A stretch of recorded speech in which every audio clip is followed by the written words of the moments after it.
You know, the strange thing about chasing the wrong dream is that it never announces itself as wrong.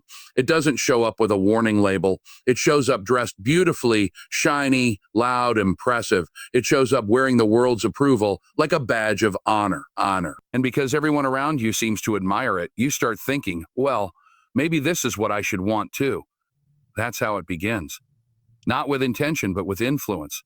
Not with clarity, but with noise. We grow up being told what success looks like long before we learn what fulfillment feels like. Maybe someone told you to follow the money. Maybe someone told you to chase the stability.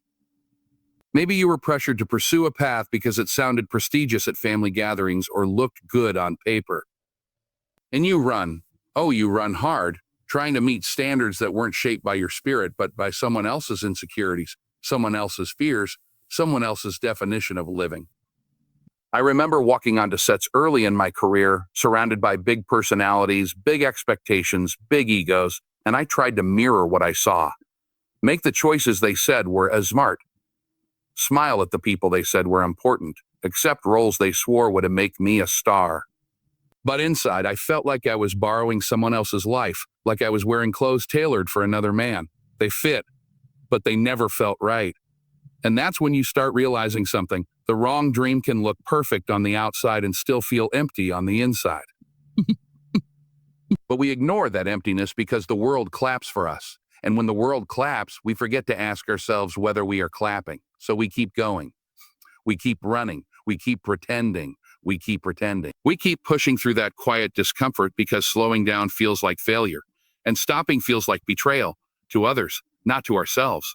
The truth is, chasing the wrong dream feels a lot like being on a treadmill. You're moving fast, sweating, exhausted. But you're not going anywhere that feeds you. The scenery never changes, the joy never deepens, and no matter how hard you try, something inside you keeps whispering, "This isn't it." But the applause outside gets so loud, you convince yourself that whisper doesn't matter. That's the illusion. That's how the wrong dream seduces you. It doesn't lie in what it promises, it lies in what it distracts you from. It distracts you from your own voice, your own rhythm, your own calling.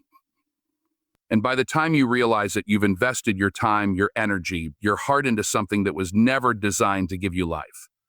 And that's when you feel it, the heaviness, the misalignment, the subtle ache of knowing you're running fast in the wrong direction. Not because you're weak, not because you're lost, but because somewhere along the way, you started living a dream that looked good to everyone but you.